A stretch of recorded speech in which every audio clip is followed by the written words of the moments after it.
मला बरेचशा विद्यार्थ्यांचे काही क्वेश्चन्स आलेले आहेत फेसबुक मेसेंजरला, काहींनी पर्सनली पाठवलेले आहेत.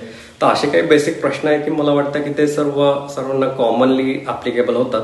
तर असे प्रश्न म्हणजे कसे की क्लास लावायचा का, अभ्यास किती तास करायचा, पुस्तके कुठले वापरू, प्रोसेसमध्ये मोटिवेशन कसं टिकवून ठेवू, परीक्षा पास होण्यासाठी नेमकं काय लागतं, असे 4-5 एक बेसिक प्रश्न मला वाटले. तर ते एक एक मी ॲड्रेस करतो.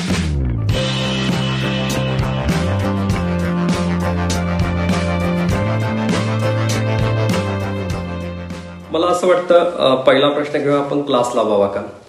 मला वाटतं ह्या प्रश्नाला आपण पूर्णतः खूप वैयक्तिक अँगलनी बघायला हवं. जर तुम्हाला असं वाटत असेल की तुम्ही स्वतः अभ्यास करताना तुम्हाला थोडंसं जड जात आहेत, कन्सेप्ट समजायला थोडंसं अवघड वाटतंय, तर अशा केसमध्ये तुम्ही क्लास जॉईन करायला काही अडचण नाही आहेत.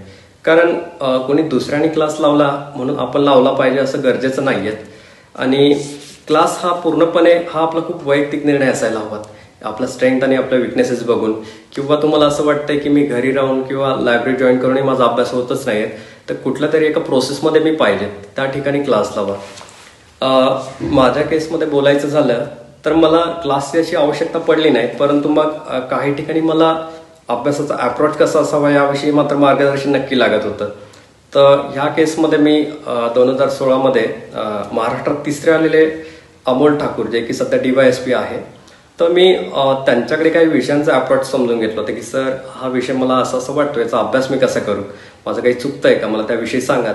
तर एवढ्या गोष्टी मी त्यांच्याकडनं बेसिक क्लिअर करून घेतलं होतं.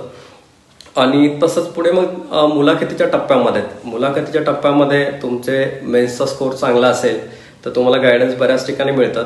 मी सुद्धा पुण्यामध्ये जसं अमोल ठाकूर सरांविषयी बोललो त्यांच्याकडनंही घेतलं, आणि युनिकचे मनोहर भोळे सर होते त्यांच्याकडनं मी गायडन्स घेतलं.